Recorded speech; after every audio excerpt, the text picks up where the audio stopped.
오늘도 행복하세요. 오자유생 유현상 목사입니다. 오늘은 누가복음 2장 1절로 14절에 있는 말씀을 중심으로 해서 온 백성에게 미칠 큰 기쁨의 좋은 소식이라는 제목으로 잠시 은혜를 나누고자 합니다. 오늘 저 여러분들 세상에 있는 모든 사람들은 누구를 막론하고 기쁨을 소유하며 살기를 원합니다. 슬픔과 고통의 삶보다는 기쁨과 즐거움 있는 삶을 소유하기를 원합니다. 따라서 우리가 듣는 모든 소식들도 나쁜 소식보다는 기쁜 소식 듣기를 누구나 다 원합니다. 그러나 세상에는 어떤 기쁜 소식도 모든 사람에게 다 기쁜 소식이 될 수는 없습니다. 왜냐하면 그 사람의 입장에 따라서 어떤 사람은 가장 기쁜 소식이, 어떤 사람은 가장 비통의 소식이 될 수도 있기 때문에 그렇습니다. 예를 든다면 1945년 8월 15일에 일본이 패망 뉴스를 말할 때 그 당시 대한제국 우리 국민들에게는 가장 큰 기쁨의 소식이었지만 일본 사람들에게는 패망의 비통의 소식입니다. 또 종종 있는 어떤 시험에 합격자 발표를 할 때 합격자들에게는 그게 좋은 날이 되지만 그러나 떨어진 날은 비통의 날이 되고 비통의 소식이 되기 때문입니다. 그래서 세상에는 어떤 기쁜 소식도 형편과 입장에 따라서 어떤 사람에게는 기쁜 소식은 비통의 소식이 될 수 있다고 하는 사실입니다. 오늘 본문의 말씀 누가복음 2장 1절로 14절에 보면 유대 지금 이제 들에서 밤에 양을 치는 목자들에게 호련히 천사가 나타나서 예수 그리스도가 베드로에 나타나는 소식을 전하면서 그가 말합니다.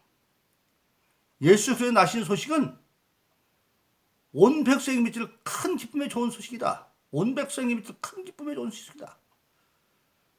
남자 여자 관계없고 내국인 외국인 관계없고 가난한 자 부자 관계없고 배운 자 안 배운 자 관계없고 인종세계 관계없이 이 땅에 있는 모든 인간들에게는 예수님의 오신 소식은 절대적으로 다 큰 기쁜 소식이다. 그렇게 말씀하고 있습니다. 그럼 왜 그럴까요? 그것은 우리가 성서적으로 살펴보면 예수 그리스도가 이 땅에 오셨다고 하는 것은 모든 인류에게 빼앗겼던 영적 주권을 회복시키러 오셨기 때문에 온 백성에게 큰 기쁨의 좋은 소식이 되어지는 것입니다. 우리가 성경 보면 하나님께서 천지를 창조하시고 창세기 2장에 보면 모든 만물에게 공통적으로 된 축복이 생육하고 번성하고 충만하는 거였습니다. 근데 우리 인간에게는 특별히 하나님의 형상, 즉 하나님의 인격을 줘서 만들어서 특별한 축복을 합니다. 하나님을 대신해서 권세 있는 중보자의 사명을 주는데 축복입니다. 하나님은 아담과 이브에게 에덴 동산은 좋은 낙원을 만들어서 삶의 거처로 주고 그 에덴 동산을 지키고 관리하라고 말합니다. 지키라고 한다는 얘기는 바로 뭐냐면 침노할 자가 있다는 얘기죠. 그리고 땅은 에덴 밖의 땅은 정복하라고 말하면서 아담에게 말합니다. 너는 내가 만든 하늘과 땅과 있는 바다의 모든 것들을 다스리라 그렇게 말합니다. 즉 아담은 범죄하기 전에 하나님의 보증을 받고 있기 때문에 에덴 동산을 침노할 수 있는 자들 또 아담이 정복해야 할 땅의 적들 그게 누굽니까? 바로 구약성경 이사야서 14장에 보면 하늘나라에서 하나님께 소위 현대식으로 말하는 쿠데타를 일으켰다가 패망한 악한 천사장과 계시록 12장에 보면 그를 추종했던 3분의 1의 천사들 별들이 하늘에서 떨어져 땅에 찍혀버렸습니다. 그 자리가 바로 천지창조 이전에 어둠과 흑암과 공허 가운데 그런 사람입니다. 근데 악한 마귀들은 이미 하나님과 관계가 끊어졌기 때문에 하나님과 관계에 있는 아담이 얼마든지 이길 수 있는 능력이 주어져 있습니다. 그래서 하나님의 말씀대로 아담이 에덴을 지키려고 하면 지킬 수도 있었고 땅도 정복할 수 있었고 그리고 하늘과 땅과 바다는 모든 걸 다스릴 수 있는데 그 대신 우리 인간은 하나님처럼 전능하지도 못하고 존재하지도 못합니다. 다스리려면 알아야 되죠. 즉 법이 필요한데 법의 기본 개념은 선과 악입니다. 근데 하나님은 전제하시는 걸 알아요. 선악과가 뭐냐? 예를 들어서 지금 저희들이 여기 있지만 미국이 안 보이지 않습니까? 그럼 미국에 있는 하나님 만든 하늘과 땅과 바다를 다스리지 말라고 해서 그것도 다스려야 됩니다. 그럴 때 선악과는 하나님께 지혜를 구하는 자리입니다. 하나님이 전제하시니까. 오늘도 마찬가지죠. 믿음 있는 나라의 그 대통령들은 예를 들면 미국의 대통령 옆에는 집무실이 옆에 기도처가 있습니다. 하나님께 묻는 자리죠. 대통령이 취임할 때 성경에 손 얹고 선서합니다. 그러듯이 선악과는 바로 하나님께 기도하는 자리고 묻는 자리입니다. 그래서 등에 할 수 있었는데 아담이 그만 첫째 에덴을 지키지 않았습니다. 지키지 않았으니까 악한 자가 들고 들어왔죠. 그렇게 해서 결국은 아담의 부인 이브가 미혹당해서 먹지 말라는 선악과를 먹고 범죄함으로 말미암아 인간이 주권을 잃어버리고 영적 주권을 잃어버리기는 마귀에게 속한 자가 되었어요. 그래서 요한일서 3장 8절은 죄를 지는 자는 마귀에게 속하나니 하나님의 아들이 온 것은 마귀를 멸하러 왔다. 예수가 온 것은 뭐냐? 죄를 짐으로 마귀에게 속한 우리 인류를 마귀를 멸해서 주권을 회복주러 왔다 그렇게 말하고 있습니다. 그래서 성경에 보면 이제 창세기 3장에서 그렇게 죄를 짐으로 요한일서 3장 8절 것처럼 죄를 지는 마귀에 속한 자가 되어졌고 그래서 예수님이 40일 광야에서 금식하고 줄였을 때 시험하는 자가 나타나서 마지막 세 번째가 높은 산을 천하 만국의 영광을 보이면서 이 영광은 나에게 속한 거니까 네가 절하면 나에게 줄게. 그때 예수님이 그를 네가 너에게 속하지 않다고 반박하지 못합니다. 왜? 아직 예수님이 죄 문제를 해결하지 않았기 때문에 악한 마귀가 세상 임금입니다. 그러나 예수님은 공생애를 시작하면서 요한복음 12장 31절에서 그렇게 말씀하십니다. 성령이 오시면 세상 임금 마귀가 쫓겨날 것이다. 그리고 요한복음 16장에서는 성령이 오시면 죄에 대하여 의에 대하여 세상에 대하여 책망하는데 죄에 대하면 나를 믿지 않는 게 죄고 즉 예수님이 오신 교회 시대에는 무엇을 잘했느냐 잘못했느냐 행위 문제가 죄가 아니라 어떤 죄도 주님이 감당할 때는 믿지 않는 불신앙이 죄고 의에 대하면 내가 아버지께 갑니다. 예수님 공생의 시절에는 많은 사람들이 예수님을 통해서 나타난 하나님의 이적을 보고 믿었지만 예수님이 부활하셔서 하나님 보좌에 가신 뒤에는 예수님 안 보이죠. 그래서 성령을 보냈어요. 대신. 그러니까 교회 시대에는 복음 믿는 것이 아니라 믿고 보도록 되어져 있어요. 그래서 그걸 의로 여기고 심판받았다면 세상님이 쫓겨났다. 이미 세상님이 심판받았다 그렇게 말하고 있습니다. 그래서 예수님이 십자가에서 모든 죄를 해결함으로 말미암아 이제 악한 마귀는 더 이상 세상의 임금이 아닙니다. 그래서 예수님은 부활하셔서 40일 동안 세상에 계시다가 하늘로 승천하기 앞서서 마태복음 28장 18절에서 선언하는 겁니다. 뭐라고 선언합니까? 이제 하늘과 땅의 모든 권세를 아버지께서 나에게 주었다 그렇게 말씀하고 있고 우리 모든 사람들이 예수를 믿으면 이제는 그 예수 안에서 예수 이름으로 택한 자가 되어져서 베드로전서 3장 2장 9절은 뭐라고 말하고 있습니까? 너는 택함 받은 족속의 왕같은 제사장이 되었다. 우리가 다 이제는 왕같은 제사장이 되어져서 예수를 믿음으로 말미암아 구약시절에는 악한 마귀를 도저히 이길 수가 없어요. 왜? 우리가 마귀에게 죄를 짓고 속한 자가 되었어. 그래서 스가랴서 4장 6절은 힘으로 능으로 안 되고 오직 하나님의 신으로 된다. 근데 지금은 우리가 예수 믿고 그런데 다 성령을 선물로 받아서 성령으로 말미암아 악한 마귀를 이길 수 있는 그래서 빌립보서 4장 13절은 내게 능력으로 모든 걸 할 수 있다. 즉 성령 안에서 할 수 있다고 하는 영적 주권을 회복하여 주셔서 우리가 악한 불가항력의 마귀를 이기고 승리할 수 있는 길이 예수가 오심으로 되어줄 수 있기 때문에 가장 큰 기쁨의 소식이다. 할렐루야. 그리고 저와 여러분들은 이미 예수님의 은혜 가운데서 영적으로 회복한 자로 예수 이름으로 성례도 말아 승리하는 삶이기를 예수 이름으로 축원합니다. 두 번째로 예수님 오신 게 왜 가장 큰 기쁨의 소식이냐? 모든 환경을 지배할 능력을 회복하러 오셨기 때문에 좋은 소식이다. 우리 인간이 조상의 아담과 범죄하고 나자 그들은 에덴 동산에서 쫓겨납니다. 창세기 3장에 보면 근데 쫓겨난 동산 밖의 땅은 저주를 받은 땅이 되어져서 창세기 3장은 그렇게 말합니다. 하나님이 아담에게 말합니다. 네가 네 아내의 말을 듣고 내가 막두는 선악과를 먹었은즉 땅은 저주를 받아 엉겅퀴와 가시나무를 낸다. 즉 엉겅퀴와 가시 있는 땅에서 인간이 살아야 돼요. 거기서 땀을 흘려 먹고 살아요. 그런 고난의 땅 환경 속에 인간이 던져지고 말아버렸습니다.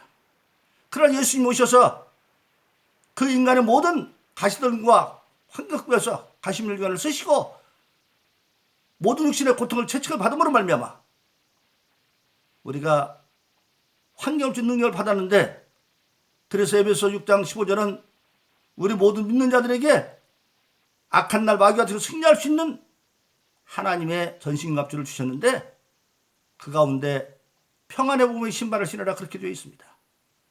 세상은 엉기와 가시가 있지만 평안의 복음의 신발을 신고 가면로 가시가 뚫을 수 없는, 마치 월남전 때 초기에 우리 한국군이나 미군들이 많이 전사했는데 그 전사한 원인 가운데 가장 큰 것은 총이나 대포에 죽은 것이 아니라 베트공들이 밀림 속에다가 대창에다 독을 발라가지고 매설해 놓으면 가다가 그게 신발을 뚫어가지고 독상으로 많이 죽었는데 그걸 이기기 위해서 소위 미군이 정거라를 만들어서 하니까 이제는 쇠구탱이도 못 들어요. 그래서 그걸 짓이겨 버릴 수 있듯이 환경은 여전히 엉겅퀴와 가시가 있지만은 그러나 평안의 복음의 신발을 신고 능히 그것을 이길 수 있다고 말하고 있습니다.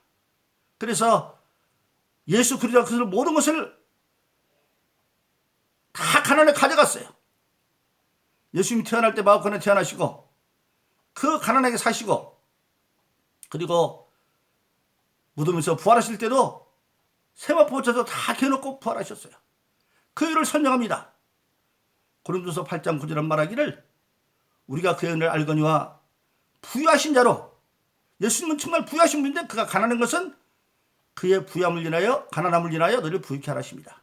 그래서 우리가 환경을 보는 능력이 우리에게 주어져 있고 그것을 깨달아 알면 요한복음 8장 31절은 말하기를 너희가 내 말이면 참 제자가 되고 진리를 알진 진리가 너희를 자유케 하리라.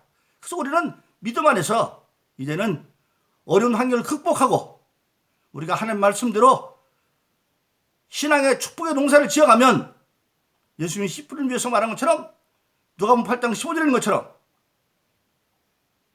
좋은 땅에 뿌렸다는 것은 하나님 말씀 선언만으로 받고 하나님 말씀 어떤 때는 받들기 힘든 말씀도 있어요. 마치 아브라함에게 이삭을 바치라고 할 때 힘든 것처럼.